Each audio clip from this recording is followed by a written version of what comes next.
Okay, short disclaimer. I am not an attorney, but I do really enjoy studying legal and ethical issues in higher education.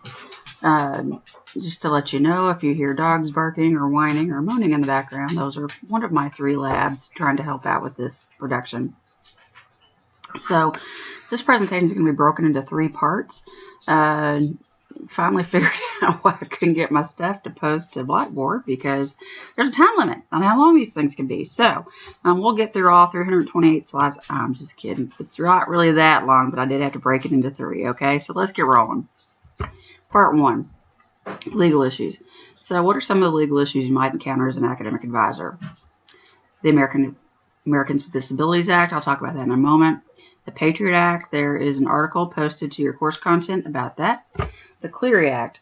The Janine Clery Disclosure of Campus Security Policy and Campus Crime Statistics Act, or simply the Clery Act, was passed in 1990.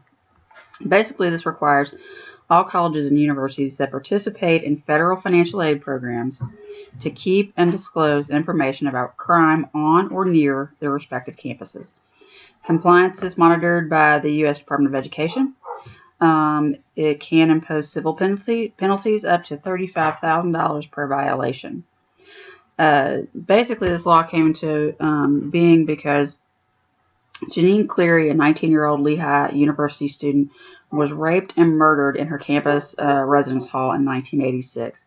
Her murder triggered a backlash against unreported crime on campuses across the country. So her parents sued. This is successfully won a civil suit against the university, but they were also able to get this legislation passed.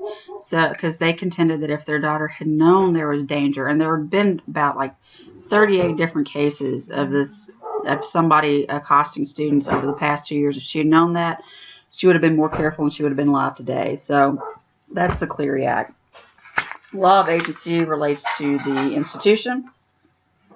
Fiduciary law relates to the student and the trust that student places in you. Property. A university degree is considered property. So are scholarships, especially the athletic scholarships. So if an advisor makes a mistake which costs the student a job related to their degree, costs them their degree, or costs them their scholarship, then the advisor in the institution could be liable. Due process. Now, due process, basically there's no requirement for a hearing of due process for academic dismissals. The U.S. Supreme Court ruled on this, so don't worry about due process. HIPAA, talk more about that in a minute. FERPA, I'm going to do a whole section on FERPA, and then state public open records laws. So the ADA, American with Disabilities Act, there's a big difference between K through 12 and higher ed. In the K through 12, schools are responsible for testing the students at the school's cost. So if a parent, a student, a teacher suspects a learning disability, voices that concern to the school has to test that student at no cost to the student. The school is also responsible for making accommodations such as note-taking, untimed tests, things of that nature. However, in higher education, students and parents are really surprised to find out that the student must self-identify, that they must provide proof. So the university will not pay to test these students. The students must seek that somewhere else, and those tests can cost up to $800 a piece. And the student must request and arrange for accommodations well in advance of when they need them. So if a student walks up right before a test and tells the faculty member, I need an untimed test, no, the faculty member does not have to give them an untimed test. Usually these things are handled by your disability resource department. The student must go to them, self-identify, and provide proof and request weeks in advance that these accommodations be made. Something that you have to be very, very careful of, and I talked about this a little bit in the notes, is advisors do not diagnose. If you suspect a student may have a learning disability, then honestly, you've got to be really careful with that, because you say, wow, I think you might be ADD, or I think you might be dyslexic. If you say that, then the student has a right to accommodations because you have diagnosed that student. Really, you can probe, ask the student some questions, are you having trouble concentrating, things like that.